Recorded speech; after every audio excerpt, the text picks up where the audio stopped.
Megastar Chiranjeevi తన కుటుంబంతో కలిసి బేగంపేట విమానాశ్రయం నుంచి ప్రత్యేక విమానంలో గన్నవరంకు చేరుకున్నారు. ఆయనకు గన్నవరం ఎయిర్పోర్టులో జనసేన నేతలు ఫ్యాన్స్ ఘన స్వాగతం పలికారు. రాత్రికి విజయవాడలోని ఓ ప్రైవేట్ హోటల్లో బస చేస్తారు. రేపు చంద్రబాబు ప్రమాణ స్వీకార కార్యక్రమంలో ఆయన విశిష్ట అతిథిగా పాల్గొననున్నారు. చంద్రబాబు ప్రమాణ స్వీకార కార్యక్రమంలో పాల్గొనేందుకు పలువురు ప్రతినిధులు గన్నవరం చేరుకుంటున్నారు. రజనీకాంత్, కేంద్ర మంత్రి రామ్మోహన్ నాయుడు గన్నవరం చేరుకున్నారు.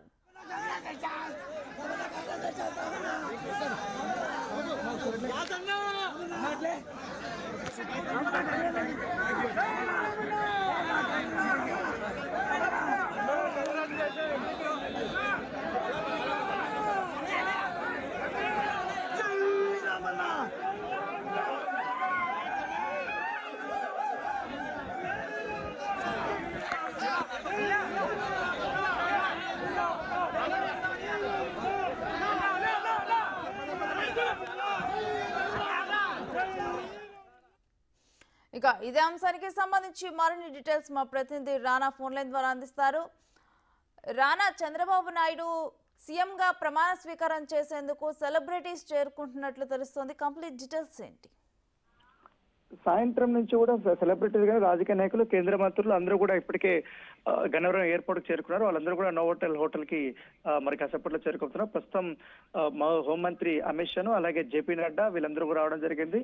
అలాగే విమాన శాఖ మంత్రి రామ్మోహన్ నాయుడు వీళ్ళతో పాటు మిగతా సంబంధించినటువంటి ఎంపీలు కానీ వాళ్ళందరూ కూడా ఇప్పటికే ఎయిర్పోర్ట్ చేరుకున్నారు. అయితే ఇవాళ స్టార్ అట్రాక్షన్ అయితే రజనీకాంత్, చిరంజీవి అని చెప్పుకోవచ్చు. చిరంజీవికి సంబంధించిన ఫ్యామిలీ మొత్తం కూడా ఇవాళ వారు వచ్చారు. తర్వాత పవన్ కళ్యాణ్ సంబంధించిన అకిరణ్ నందన్ కానీ, ఆద్య కానీ వాళ్ళిద్దరూ వచ్చినటువంటి పరిస్థితి కనపడుతుంది. వాళ్ళకందరికీ కూడా అకామిడేషన్ నోవోటెల్ హోటల్లోనే వారు పెట్టారు. సో రేపు ఉదయాన్నే వాళ్ళు 9:30కి అక్కడి నుంచి వారు బయలుదేరుతున్నట్టుగా మనకు సమాచారం ఉంది. అయితే నైట్ లో చిరంజీవి కానీ, రజనీకాంత్ కానీ, అలాగే చంద్రబాబు నాయుడు, పవన్ కళ్యాణ్, అమిత్ షా, జేపీ నడ్డా ఇతర ప్రముఖులందరితో కలిపి నైట్ డిన్నర్ పార్టీ ఉందని తెలుస్తుంది. ఆ డిన్నర్ పార్టీలో ఈ ప్రముఖులందరూ కూడా పాల్గొనబోతున్నట్టుగా మనకు తెలుస్తుంది.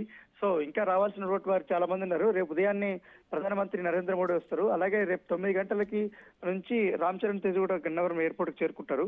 సో ఆయన వచ్చిన తర్వాత డైరెక్ట్ గా నోవోటెల్కే వస్తున్నట్టుగా తెలుస్తుంది. ప్రస్తుతం అయితే పవన్ కళ్యాణ్ సంబంధించినటువంటి రేపు డిప్యూటీ సీఎం గా ఓత్ తీసుకుంటాడనే ఊహాగానాలు వస్తున్నటువంటి నేపథ్యంలో దాని తగ్గట్టుగానే ఇప్పుడు చిరంజీవి ఫ్యామిలీ మొత్తం వస్తున్నారు. అలాగే వాళ్ళ కుటుంబ సభ్యులందరూ వస్తున్నారు.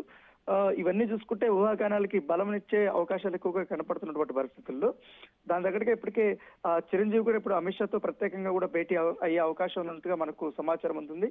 మరోపక్క ఇప్పటికీ బీజేపీకి సంబంధించి కానీ, అలాగే జనసేన పార్టీకి సంబంధించిన విషయంలో మంత్రి పదవులు ఎన్ని తీసుకోవాలి, ఏ శాఖలు తీసుకోవాలనేది ఒక క్లారిటీ అనేది రాలేదు. సో ఇప్పుడు అమిత్ షా వచ్చిన తర్వాత, జేపీ నడ్డా ఉన్న తర్వాత, అలాగే పవన్ కళ్యాణ్, పురంధేశ్వరి, అలాగే చంద్రబాబు నాయుడు వీళ్ళ సమక్షంలో వీరు డిస్కషన్ చేసుకున్న తర్వాత రేపు ఏ శాఖలు వీళ్ళకి కేటాయిస్తారన్న దానిపై కూడా ఒక క్లారిటీ వచ్చే అవకాశం ఉంది.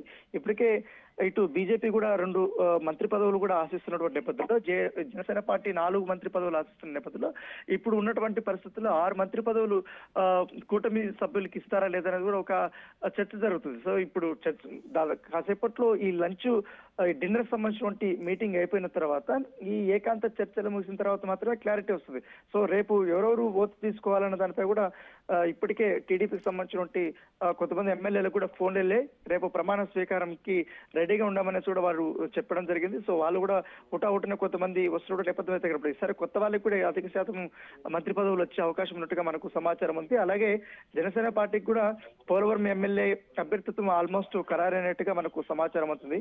మరొక మంత్రి పదవి మన రాజేంద్ర మనోహర్ తీసుకుంటాడా లేదనేది ఒక కన్ఫ్యూజన్. దాంతో పాటు ఇంకొకటి నిడదవోలు ఎమ్మెల్యే అయినటువంటి కందుల దుర్గేష్ గానీ, అలాగే పంతం నాగేశ్వర మధ్య తీవ్ర పోటీ ఉంది. సో వారి అభ్యర్థులను కూడా పరిశీలించాలని కూడా అధిష్టానం కూడా నిర్ణయించిన నేపథ్యంలో ఈ రోజు నైట్కి ఎన్ని జనసేన పార్టీకి వస్తాయనేది కూడా క్లారిటీ వచ్చిన తర్వాత దానికి సంబంధించిన డిస్కషన్ స్టార్ట్ అవుతుంది. ఇంకా ప్రస్తుతం అయితే కేంద్ర మంత్రులు అందరూ వచ్చేసారు ఆల్మోస్ట్. ఇంకా రావాల్సిన ముఖ్యమంత్రులందరూ కూడా రేపు ఉదయం నుంచి కూడా ఇతర రాష్ట్రాలకు సంబంధించిన ముఖ్యమంత్రులందరూ కూడా రాబోతున్నారు. వాళ్ళకి సంబంధించిన సపరేట్ ప్రోటోకాల్ ఉన్నటువంటి పరిస్థితి అయితే కనపడుతుంది. సో రేపు అందరూ కూడా ఆల్మోస్ట్ 9 లోపల ఇతర ప్రముఖులందరూ వస్తారు. ఒక్క ప్రధానమంత్రి మాత్రం 10:30 వరకు వచ్చే అవకాశం ఉన్నట్టుగా మనకు సమాచారం అవుతుంది. Right, thank you Rana.